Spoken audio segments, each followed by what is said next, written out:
Les amis, bonjour à tous, j'espère que vous allez bien. Donc on se retrouve les gars aujourd'hui pour débriefer ce match qui a opposé le Real Madrid face à Club América. Donc ça s'est soldé par un 2-2 match nul. But pour les Madrilènes de Benzema et de Eden Hazard sur penalty. On va en revenir un peu tout ça dans le détail. Déjà, la première chose que je voulais faire, c'est vraiment féliciter cette équipe de Club América parce que 14e de la Liga MX, Liga mexicaine. Donc, ils sont quoi, 17-18 équipes. Donc, ça fait vraiment la deuxième partie de tableau, voire la fin de tableau. Et tenir en échec le Real Madrid 2-2, c'est vraiment un exploit pour eux. Je tenais vraiment à les féliciter parce qu'ils ont vraiment montré de belles choses. Donc, la compo du Real Madrid, un peu de changement par rapport à la compo du Barça. En cage, Ancelotti a décidé de mettre Lunin. Devant la charnière centrale, petite surprise, Rudiger qui était à gauche contre le Barça. Maintenant a été mis en défense centrale associé à Nacho. À gauche, Fernand Mendy et à droite, Lucas Vazquez. Notre milieu, comme d'habitude, on ne change pas une équipe qui gagne, même si sur ce match-là, on va en revenir après, c'était pas trop ça. Casemiro, Kroos, Modric. Et devant, notre attaque, donc Benzema, Vinicius et à droite, Asensio. Donc les gars, franchement, je vais être honnête, début de match, les 20 premières minutes, un Real Madrid inexistant. Ou si vraiment il y avait un Real Madrid, les gars, c'était pas nous, ça c'est clair et net. S'il y avait un Real Madrid sur ces 20 premières minutes, c'était le Club América. En plus de rien faire pendant ces 20 premières minutes, on se prend un but à la 5e minute sur une erreur défensive bête. Rudiger qui, voilà, il n'est pas directement concentré, il n'est pas directement dans le bain dès le début de match. Et voilà, il laisse un attaquant du Club América à 3-4 mètres de lui qui est largement suffisant. Le mec, il contrôle, il ajuste au point de penalty. C'était un penalty lyonnais, il ne peut rien faire, il ne bouge pas de sa ligne. Il est carrément sur sa ligne, il ne bouge pas. Frappe, but. Donc Rudiger, pour moi, trop loin. Le marquage laxiste un peu. Voilà, il n'est pas là à tenir le joueur, il est un peu trop loin. Première, on va dire, grosse boulette de Rudiger. Après, c'est pardonnable parce qu'après, voilà, il est resté quand même concentré sur le match. Il a démontré de bonnes choses. Malgré tout, je pense qu'en défenseur central, petit à petit, il va prendre son aise et il se sentira mieux. Nacho a fait un match correct. Fernand Mendy, pareil. Fernand Mendy, il est inchangeable à son poste. Pour moi, voilà, c'est Fernand Mendy qui sera latéral gauche officiellement du Real Madrid. Par contre, Lucas Vazquez, les gars. Lucas Vazquez, il y a beaucoup de choses à dire. Lucas Vazquez, il y en a peut-être qui ne vont pas être d'accord avec moi. Il y en a peut-être qui vont me trouver méchant. Mais Lucas Vazquez n'a pas sa place au Real Madrid, les gars. Il est nul. Franchement, je dis la vérité. Lucas Vazquez, il est nul. Il n'a pas sa place au Real. Voilà, sur 10 matchs, tu en fais 1 ou 2 de bons. Ben, tu ne peux pas être au Real. Tu ne peux pas performer au Real quand tu fais 2 matchs sur 10 de correct. Défensivement, tu t'es fait bousculer par l'attaquant du Club América, là, Viñas. Viñas, il a fait qu'une bouchée de Vazquez. Tout arrivait de ce côté là-bas. Les centres, tous les provocations du Club América, ils étaient faits côté Vazquez. Ils ont trouvé la faille. Donc, défensivement, tu t'es fait bouger par Viñas. Et offensivement, tu proposes rien. Il n'y a pas de prise d'initiative. Il n'y a pas tu oses pas. Tu montes, tu reviens. Et quand tu oses quelque chose, tu perds la balle. Donc, voilà, pour moi, Lucas Vazquez, les gars, ce poste-là est fébrile. Voilà, ce poste-là est fébrile. Il faut trouver quelqu'un pour ce poste-là. Tobias est rentré.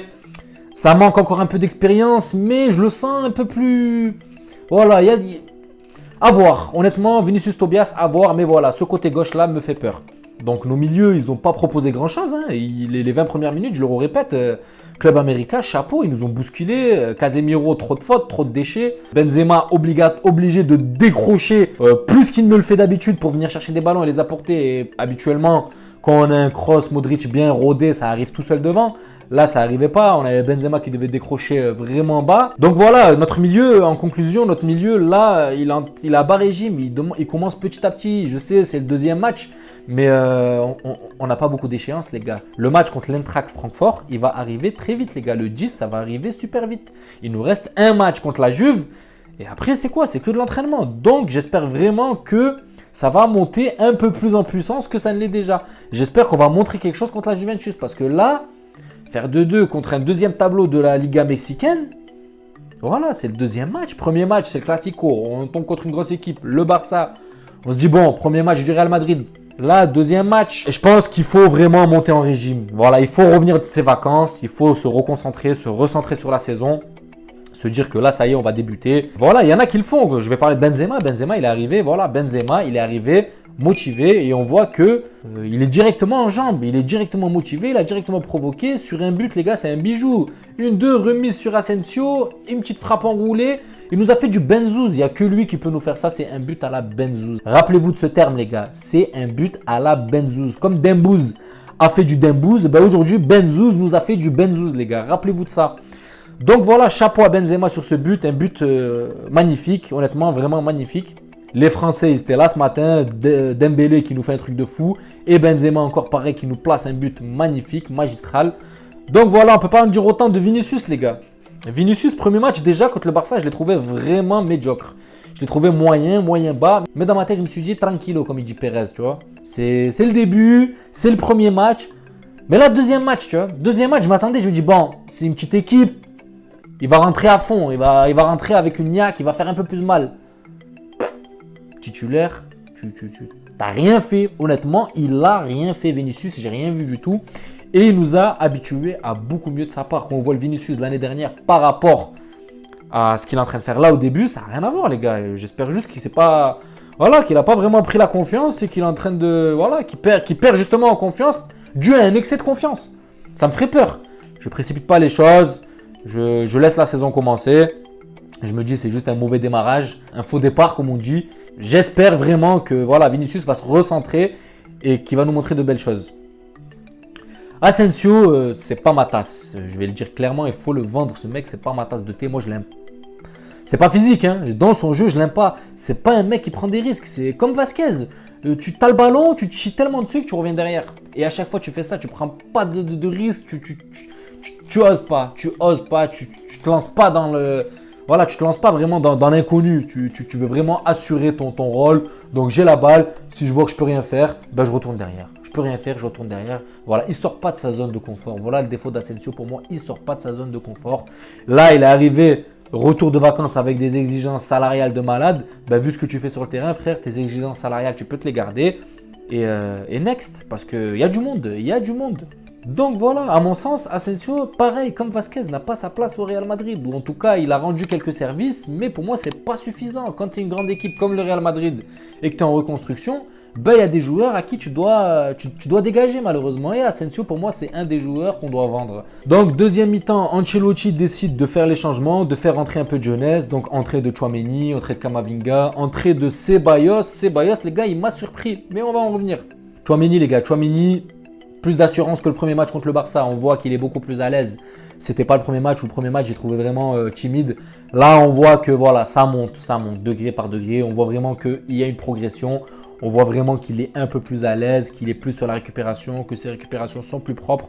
Donc, comme je l'ai dit dans le débrief contre le Barça, je savais très bien que Tchouaméni, il faut lui laisser le temps, mais ça va monter en puissance. Tchouaméni, je ne m'inquiète pas, ça va monter en puissance. Camavinga, les gars, c'est l'élégance, balle au pied. Camavinga, c'est étincelant. Camavinga, c'est magique. Il a une façon d'éliminer, une façon d'orienter le jeu. Il a une facilité à éliminer. Camavinga, je vais vous dire la vérité, je pense que cette année, comme je l'ai dit dans le débrief contre le Barça, si Ancelotti lui donne du temps de jeu, on va assister à un truc de malade. On va assister à l'éclosion de Camavinga parce qu'il joue avec une putain de sérénité. C'est incroyable. Et il a cette facilité, en fait, il n'a aucune pression. Il rentre et on dirait qu'il a été là tout le match. C'est incroyable. Quand il est rentré en jeu, j'ai l'impression qu'il était là tout le match. Il s'est imposé d'un coup. Et ça, c'est tout à son honneur. Et je suis sûr que Camavinga va faire une saison magnifique. Ça va être une grosse révélation. Il y en a un autre qui m'a surpris, les gars, Ceballos. Ceballos, je vais vraiment vous dire mon point de vue, je l'avais sous-estimé ce joueur. Pour moi, il devait être vendu. Et je reviens sur mes propos parce que je trouve qu'il a un petit côté Sergio Busquets. Honnêtement, il a vraiment un petit côté Sergio Busquets. Et pareil que Camavinga, je trouve élégant dans son jeu. Je le trouve là, agressif, dans des bonnes récupérations de balles, des bonnes orientations. Il tourne bien le jeu. Il est à la finition, il provoque des choses offensivement, il est à la récupération défensivement. Donc Ceballos, les gars, honnêtement, milieu de terrain, il y a vraiment de la concurrence. Ceballos, on l'a sous-estimé, mais il est là. Il est là, les gars. Donc ça va être vraiment un milieu de terrain avec beaucoup de concurrence. Mais là où je m'inquiète, moi, c'est vraiment devant parce que quand on voit Benzema, quand il n'est pas là, il n'y a personne vraiment pour planter devant pour faire ce jeu. Eden Hazard, les gars, il a planté la tente Quichua, il a mis ses sardines, il ne bougeait plus. Eden Hazard, pour moi, c'était inoffensif. Voilà, il a mis son penalty provoqué par Vasquez. Penalty vient pas de lui, les gars, provoqué par Vasquez. Et je vais être honnête, il n'y avait même pas penalty. Il n'y avait pas penalty. L'arbitre nous l'a donné, tant mieux. Ils ont décidé de le donner à Hazard pour le mettre un peu en confiance. Ça l'a pas mis en confiance. Je l'ai trouvé aussi nul que sur le premier match. Il y a eu quelques petits éclairs. Il a touché un peu plus la balle, on va dire, que le premier match. Mais rien de fulgurant, rien qui promet un truc de ouf. Voilà, pour moi, Hazard, vu comment il y a de l'attente envers lui, il doit faire des dingueries. Là, il n'a rien fait. Donc, Hazard, il a planté, comme j'ai dit, sa tente Quichua et il attend.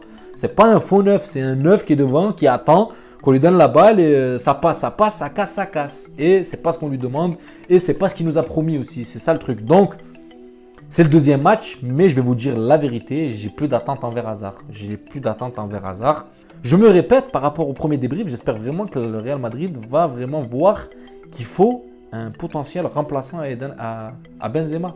Il faut vraiment un potentiel remplaçant à Benzema parce que si Benzema se blesse, on est dans la merde. Si Benzema est mal en jambes, il ne peut pas être au top niveau sur 40 ou 50 matchs. Il va avoir des moments où il aura de la faiblesse. Où il va falloir le remplacer parce qu'il sera usé physiquement ou quoi, on n'a personne. Donc j'espère vraiment que le Real va s'attarder sur cette question. Voilà la famille, c'était mon petit débrief sur ce match de pré-saison, deuxième match de pré-saison.